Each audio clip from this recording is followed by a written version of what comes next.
morning guys. Biyernes, wala tayong pasok, wala tayong overtime. Pero mamaya aakit ako sa taas para lagyan ng tubig lahat yung mga pader.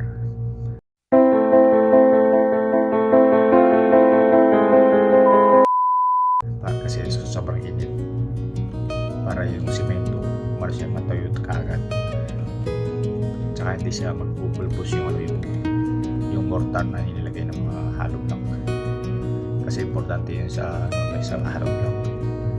Tsaka yung nasa taas pa naman siya para tumibay pa lalo. For the meantime naman,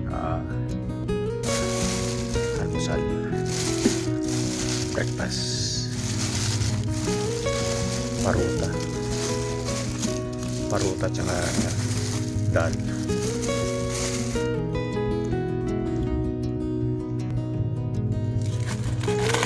Hindi na ako sumama kanya sa market. Kaya ang kanina madaling araw alas 4. Hindi na ako sumama sa kanila dahil natok pa. Ayun, binili na lang ko ng almusal. Ito guys, paruta. Tsaka ito yung dal. Pasensya na guys sa damakaw ko. Damit, naglaba rin ng gabi. Halos natapos ako mga 11 yata. Maraming gumagamit.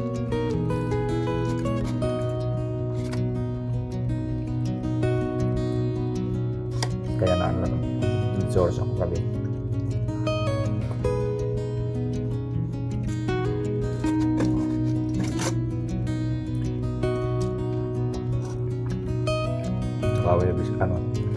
Labis ka punta ng tao, puro lalaba. At least ngayon Biyernes ala tayo pahinga, kain, tulog, tapos cellphone. Bayan lang gagawin natin Biyernes, pahinga, yun lang. Tapos wala pang party sa baba. Isang buwan yata may walang party. Pero may delivery lang. Pero hindi kami kasama doon. Pero pag maraming catering, kami yung in charge sa mga pagbabalot, taking.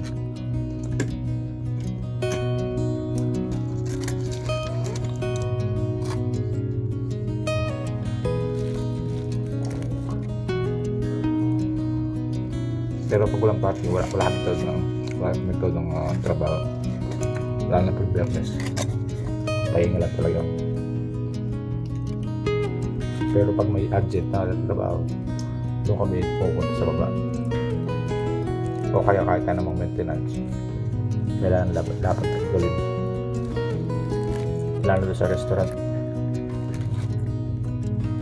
May masirang mga importanteng baway, mga freezer, mga ganyan, mga mesa, mga bangko na dapat ayusin kagad kahit Biyernes, kahit anong oras ginagawa namin.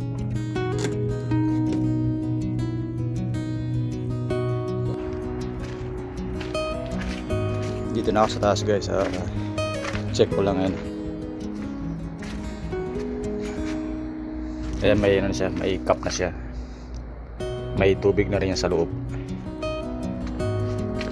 Ayos. Tignan natin lahat kung so far so good. Okay na. Nalagyan na ng pressure yung tubig para makita kung may tagas o wala. Dito guys, mapapansin nyo, kahit hindi siya walang sukat dito, problema kasi hot and cold naman ta. Ito yung cold, ito yung hot. Kahit hindi siya sukat dito, walang problema kasi dito yung laboratory. Tapos ito yung PDA. Ito yung mixer. Hot and cold din.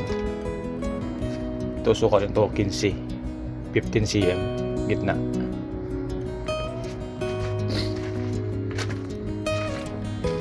Ayos, tapos na ito yung side nito. Dito may sa side dito, lalagyan na ng semento dito para hindi siya gagalaw pag halimbawa nagpalitada.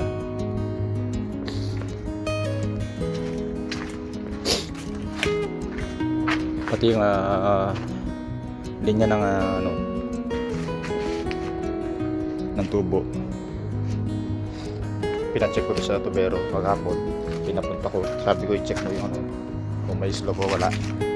Sabi niya okay daw, sabi niya, para makapaglagay na ako ng buhangin.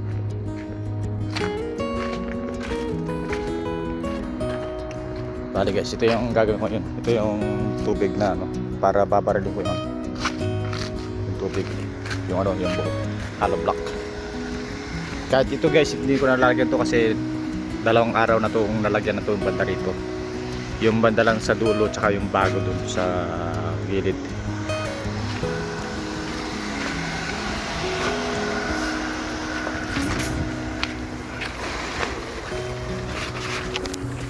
Ayos, maganda yung pressure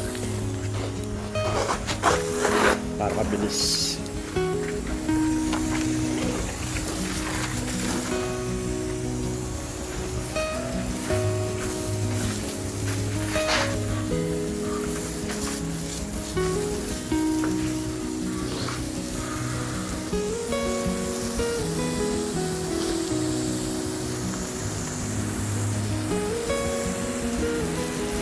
Init ng tubig guys.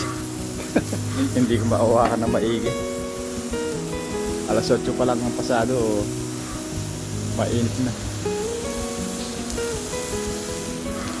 Dito guys, ay importante lalagyan ng tubig yung yung hollow block para idugtungan ng ng lalagyan na semento. Hindi siya magpupulbos.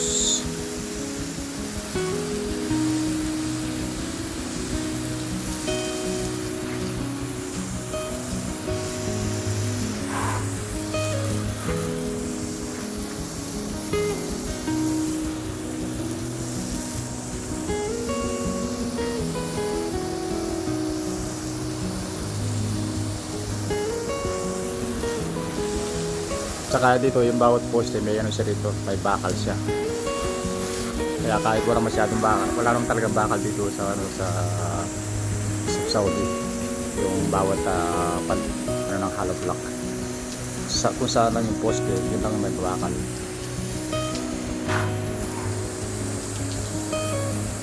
Pero yung hollow block dito matitibay. Hindi ka mukha sa atin. Hawakan mo lang na nababasag niya.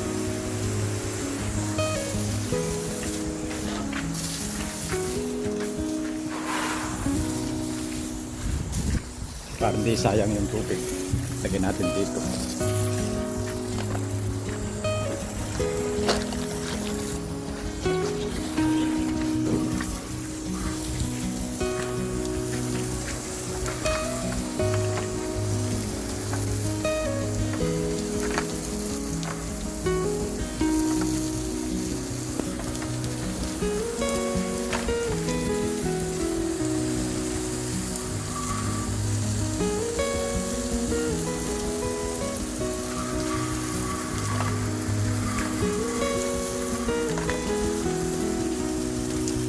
Kung pumunta ako ng alas 6 dito, sigurado yung tubig walang pressure kasi yung timing ng tubig dito sa garden alas 6. Kaya matatagalan. Kaya ngayon lang ako naglanak ng alas 8. Yan. Kaya di ako mahihirapan masyado sa paglagay ng tubig.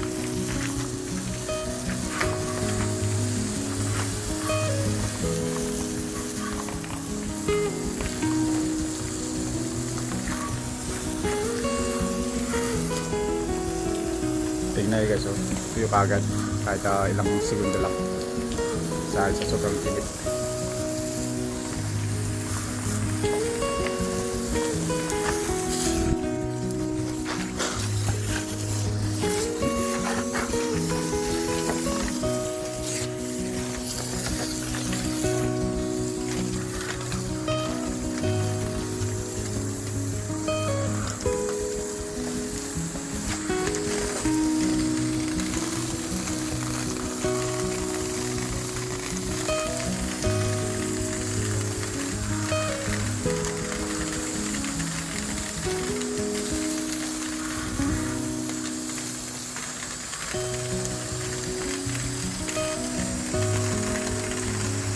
Tuyo kagad oh.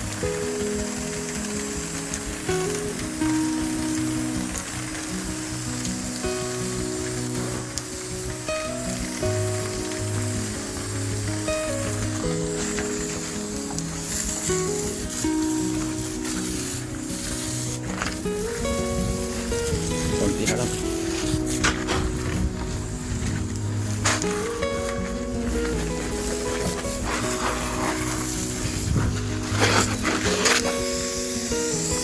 Sumabit dito sa loob si Kali. Ayan. Kaya mahirap hilahin.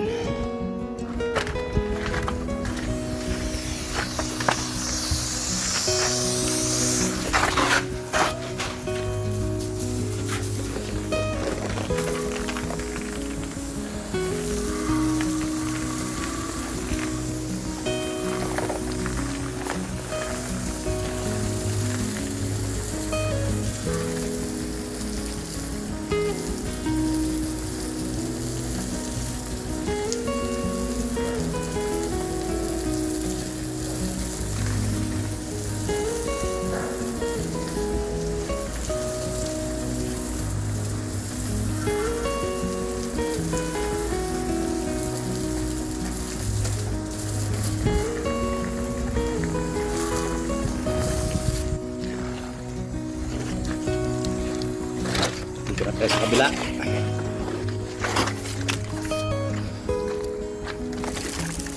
Sabit na naman.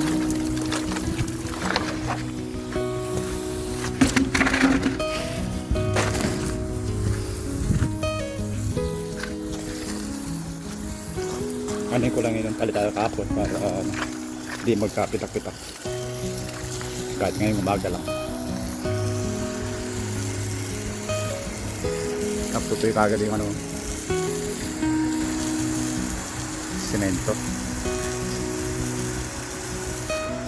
Sinisip kagad.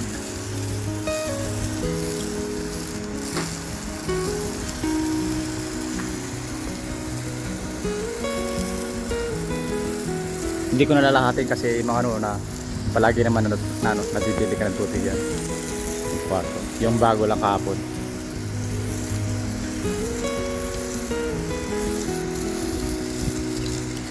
Bali dito, pinapapisa ko na dito sa labas. Pati kung halimbawa bukas dito yung titirahin nila o kaya yung nandun sa taas ng hollow block. Ito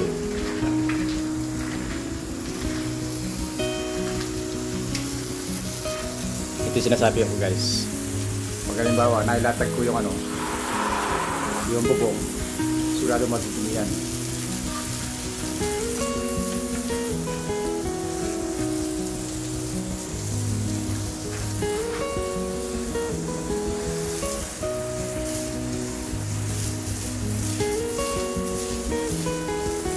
Bilis sipsipin ng tubig.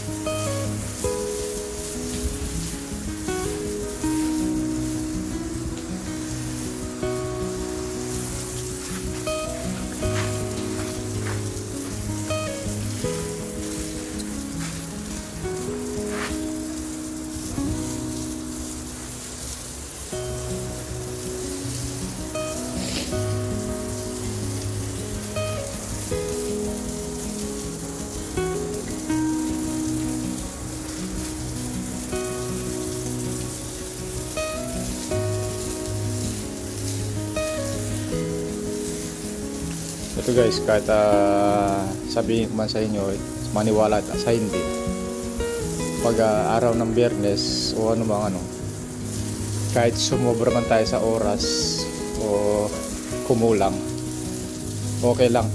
Trabaho, parte naman trabaho natin kahit walang pasahod, kahit hindi tayo binabayaran sa overtime, o kaya trabaho lang naman ito.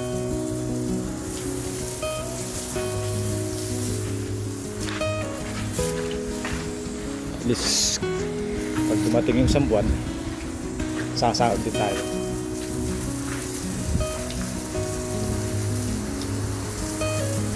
Ito kahapon na ano to. Ito lang yung bago. Yun may dumi siya dyan. Pero madali namang ano to. Hindi naman siya pinagtada to. Ito dating palitada na yan. Madali naman scrapan to. Scrapper lang gamitin, mawawala yan.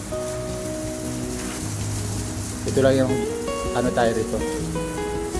Aware tayo rito sa bago. Dapat maganda yung pagkapalitada.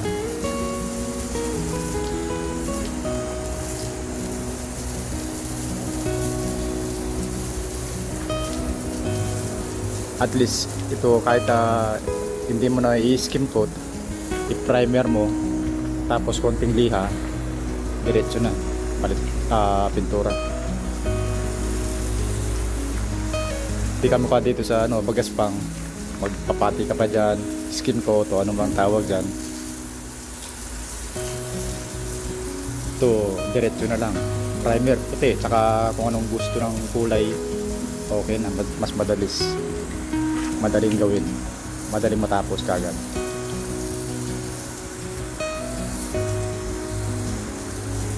Ito lang yung babasahin ko ngayong araw. Ito. Kasi itong side na to tapos na.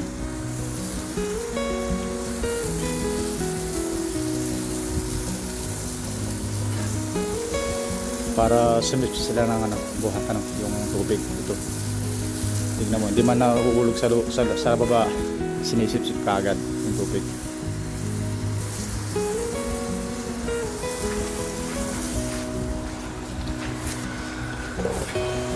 Ganito sa panel. Ito normal lang to. Itong palitada na to normal lang kasi nasa labas naman siya.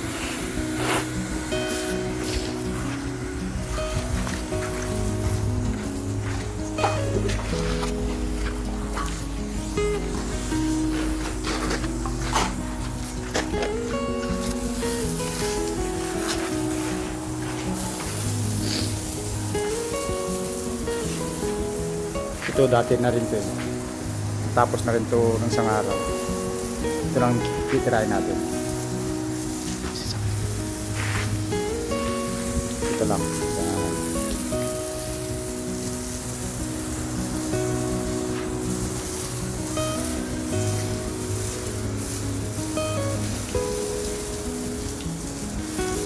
Yung butas ng aircon yan. Paglalagyan ng socket. Ito sa ilaw, sa refrigerator.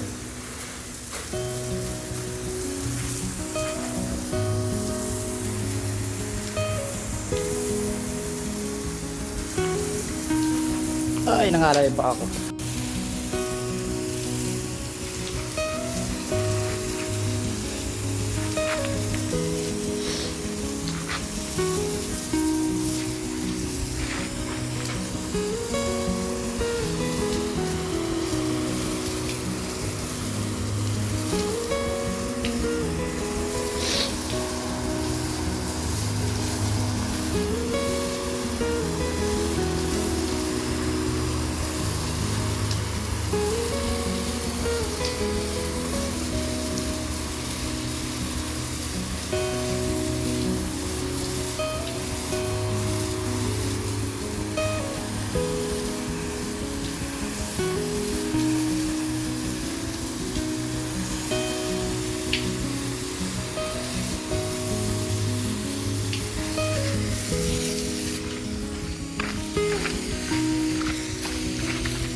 Yan, dito na tayo sa ginawa nilang kahapon.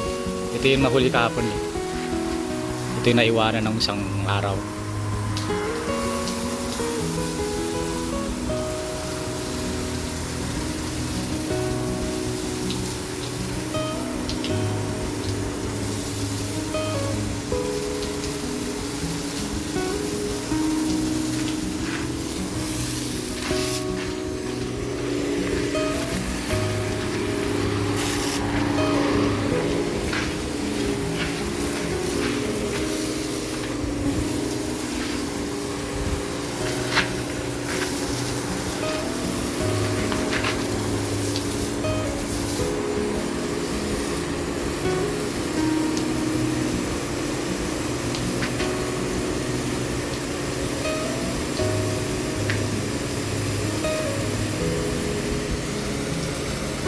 Nabasa na ako guys.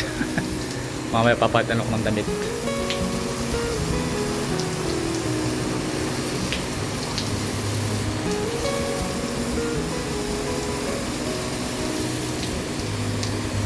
Konti na lang.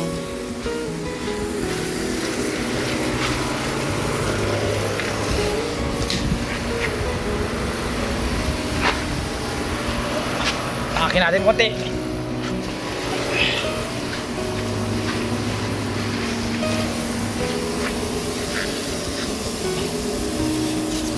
Buti malakas yung pressure. Pag hindi malakas pressure, ilang oras din na patutubigan to.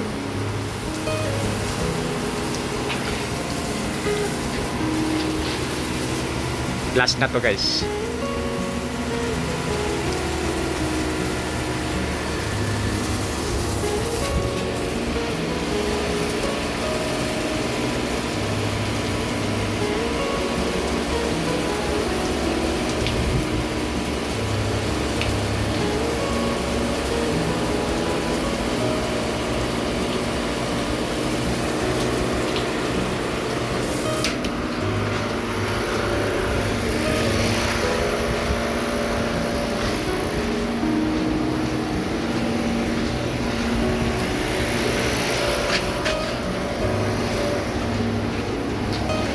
Tapos na lang tayo guys.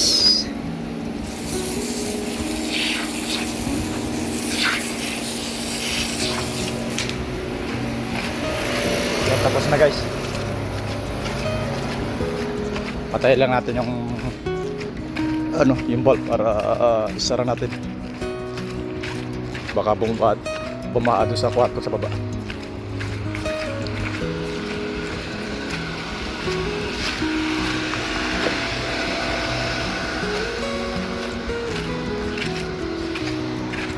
Bali dito guys, ipapalitada ko bukas. Sinabihan ko na yung magpapalitada. Kung naintindihan niya, tinawagan ko siya by WhatsApp. Ito, palitada na to sa taas. Para makapag-umpisa na ako sa paglalagay ng mga tubular. Para maibubong ko na rin to.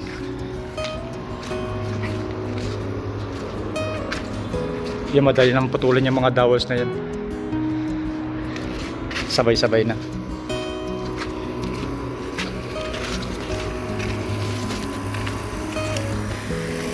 So para yun guys, ito muna yung update natin sa araw ng Biyernes. Maraming salamat guys. Paalam.